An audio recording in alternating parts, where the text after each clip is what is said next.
pang tournaments na pwede natin salihan or nasalihan na natin nationally tsaka sa mga susunod pang tournaments sa international?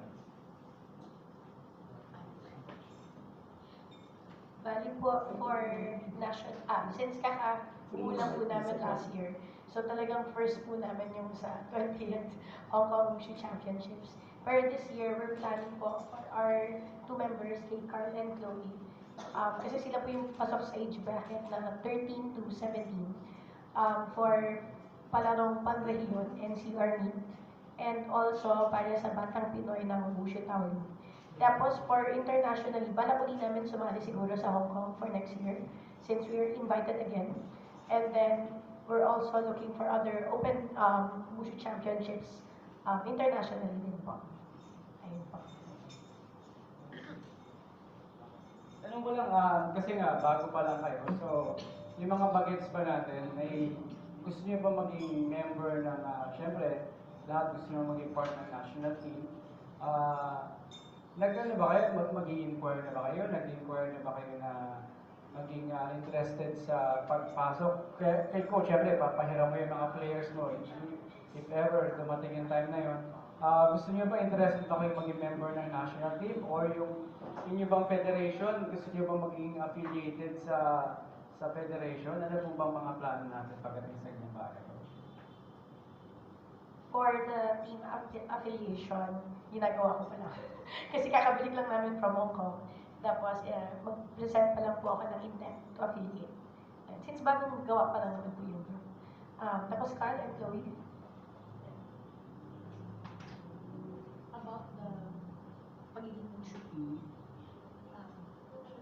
national Tawlo kayo. Puro tawlo siya. I've been wanting to join the national team because my idols are there, you know. And I also want to improve my Tai Chi because I think it's like my worst. Sandali, nabanggit natin yung idol ni Chloe, si Agatha Wong, di ba? Ayan. Okay, next si Carl. Ano po, kung makuha po, masaya lang po, ganun po. Pero kung nagustuhan ko po kasi sa Wushu, tapos po, yung mga exhibition po, more on freestyle po. Kaya kung makuha po, yun nga, masaya nga po. Ano yung mga event na Tai Chi dyan? Kaya Tai Chi Chuan ba? Ano bang Bali si Chloe po, Tai Chi Chen. Tapos si Carl po, Chang Chen. Pwede rin siya mag-Tai Chi actually. So, since bago pa, bahala na po ang Wushu Federation mag-assign sa kanila kung ano mas babae. Ayun po. Ayun, sir, punta naman tayo sa Sambo. Sir Pao, yan. Parang long time no kasi. Hindi na nakita ulit. Sir Pao, nabanggit natin yung mga tournaments natin abroad. Dito locally, coach. Ay sir, meron pa tayong parang pinaplano o nilulutong mga tournaments na pwede nating gawing parang international or national tournaments na patingin natin parang mas makaka-ingaya tayo, makakapag-invite tayo ng iba pa mga athletes, inspiring athletes para sumali sa Sambo. Yes, meron. This coming June, we have our national tournament. Itong national, wini-welcome natin yung mga kids, gaya nila. So, may mga kids division, age group, and yung national team natin, siguro sa national team natin, because napakaganda ng performance ng national team natin, siguro may gagawin lang tayong parang super bouts, super fights sa Combat Sambo. And yun, puro kids, juniors, kasi meron tayo, Coach Ge, visitor from sa Hidimasa, Tanaka. So from Japan, pupunta siya dito, magtuturo sa atin, kakandak ng seminar, and bago tayo mag-national championship. Dito sa Rizal Memorial, ang proposal ko dito sa Rizal Memorial, sa June. And sa September naman, we have our World Beat Sambo. Ang venue i-finalize pa lang, pero I think sa Puerto Princesa. So September and last week of September, first week of October, nandyan. So ipa-finalize lang natin yung venue, pero meron tayo, Invitational World Cup. Yan lang. Yun. Sir, nabanggit na natin yung tungkol sa ating mga kids, mga grassroots. Sir, ano bang mga ano natin, sir? Mga parang gusto nating mga tinatahak nating landas para at least syempre gusto natin magkaroon tayo ng mga bata, ng mga bagets juniors. Ano ba yung mga ibang plano natin? Alam ko nagpasimula na yata kayo sa Davao ng ganyang klase ng grassroots seminar. Ano pa po yung mga sunod yung mga gustong gawin? Okay yung tanong mo. Kasi yung tanong mo, parang ikaw rin ang sasagot. Kasi you are from Sambo. Coach Gigi ng Sambo. Coach Gigi, meron tayo, di ba? Bacolod and ano tayo sa Bacolod and andito tayo ngayon sa pag-expand ng Sambo. So, dumadami talaga ang Sambo. Especially ngayon dito sa Manila kasi may pabukas na gym. Actually, nakastart na sa DLSU, sa Lasal. Meron na tayo. Dito sa St. Benil, meron na tayo this coming second week na ba ngayon, no? March? Second week. Second week of March. So, finalize na lang din namin kung kailan mag-uumpisa through the legendary Taekwondo Sir Stephen Fernandez. Olympian. Siya yung ating president dyan sa sports director. Athletic director ng... Yes. Si Sir Stephen, siya ang tumulong sa atin para makapasok dyan sa St. Benil. Sa Lasal naman, we have our coach na tiga Davao ito, si Samson Bernales. And of course, ang pinaka matagal at pinaka pioneering school ng Sambo is the UST, headed by our Coach Gigi Yun. RC. Sa pag-expand natin, sobrang dami na kasi nakipag-coordinate ako sa master teacher ng DepEd sa Davao City with my Vice President, si Ma'am Dayanan. So, yun na lang, follow up na lang natin yun kasi by this coming March 25, darating yung coach natin for our grassroots. Dito rin sa Manila siya para mag-training and then yung lahat ng natutunan niya, ibabalik niya doon sa Davao ulit. Thank you so much.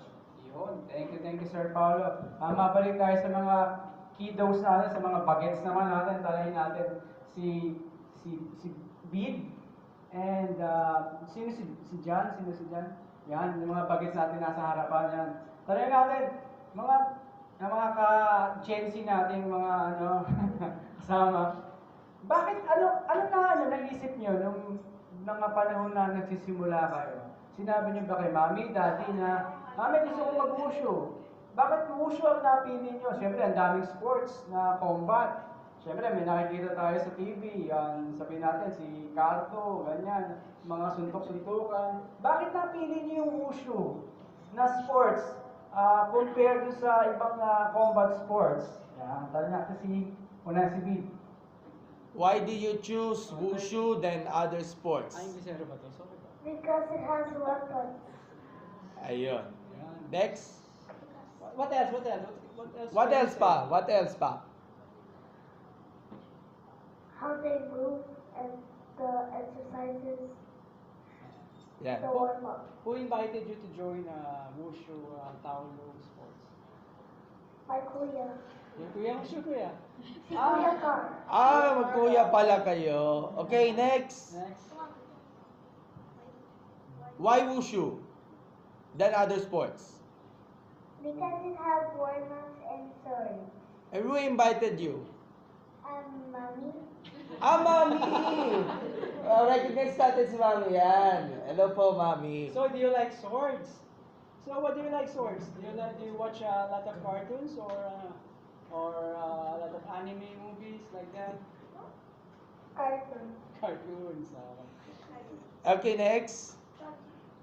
Why wushu? Well, I chose Wushu because of Ip Man. Ip Man. Ip Man. Legendary martial artist. And who do you convince to join wushu po? Sino nag-convince? Sino nag-invite? Sino nag-convince sa'yo na mag-wushu? My mom. Your Ah, mom din? ma'am. Ay, mga Ayan. makulit talaga mga ano eh. Oh! Kaya nga present kayo mga parents at least para Ay, at mami, least. kayo ba yung ano, naging pumasok din ba kayo sa martial arts dati? Balak pa lang. Paano ka na? Ikaw naman, madam. Hindi wala naman po. Just na-inspire lang po when I see Coach Ares doing it. So, yeah. Okay, so bigyan natin dahil na yung si Kuya. Next. Bakit wushu ang napili mong sport? Ano po, kakanood po kay Kung Fu Panda po. Ako po panda pala! At sino nag-convince sa iyo na mag-wushu ka? Ako lang po, nakita ko lang po sa internet po. Kung Fu Panda po, yun na po yung nagsimula po na ano. Kaya pala ang hilig-hilig mo sa cartoons gaya ng Kung Fu Panda. Yan pala ang nagpatulak sa iyo na mag-wushu ka. Next, why wushu? Bakit wushu? It's a hobby po where I can like practice my flexibility, my stamina, and also do some fluent. And sino nag-convince sa inyo na mag-wushu ka? Initially po, it's my mom who wanted me to be involved with any kind of hobby. So, and then, na-influence na po ako sarili ko sa wushu kasi mahaba po. Ay, yung ma'am na ate, recognize natin. Ay, bakit, anong dahilan kasi na mag-wushu ka?